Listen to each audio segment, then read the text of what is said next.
Question number 5, Right Honourable Winston Peters. Mr Speaker, this question is to the Prime Minister and asks, does he have confidence in all of his ministers? Right Honourable Prime Minister. Mr Speaker, yes. Supplementary question. Supplementary question, Right Honourable Winston Peters. Has the Minister of Trade kept him abreast of all aspects of the TPP negotiations?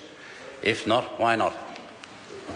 Right Honourable Prime Minister. Mr Speaker, I think it's fair to say that the Minister of Trade keeps me up to date on an ongoing basis. We don't go through every chapter line by line, but he does give me an indication of how things are progressing. Supplementary question. Supplementary question, Right Honourable Winston Peters. Has his Minister of Trade informed him whether or not, contained within the secret pages of the TPP, is the ability for foreign companies to sue the New Zealand government, yes or no?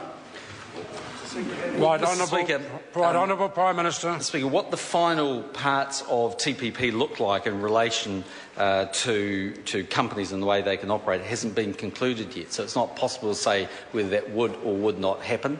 There are various technical provisions that might be contained in the legislation when it ultimately goes through or through the agreement, but they haven't been finalised yet.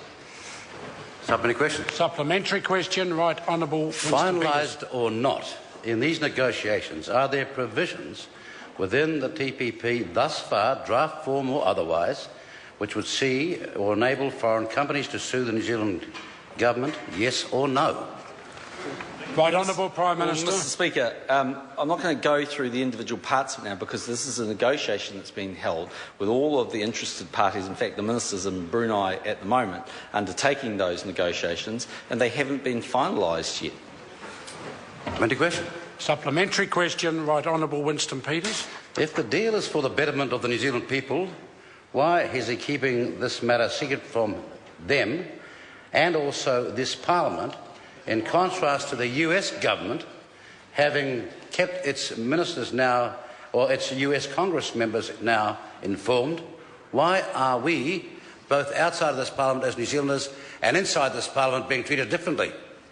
Right Honourable Prime Minister. Well, Mr Speaker, my understanding is that this is a fairly stock standard way of New Zealand undertaking free trade agreements, that there are negotiations that occur. They, for logical reasons, occur behind closed doors, but fully in the knowledge ultimately that not only will the deal be made fully public, but it actually has to be ratified through the Parliament. Well, there's no point in doing it now because we don't know what's actually on the table and what's off. We'll know that when we get to see a final deal. Even I haven't seen that yet. Question number 6, David Shearer. Thank you, Mr Speaker. Does he have confidence in all his ministers? Right Honourable Prime Minister. Yes.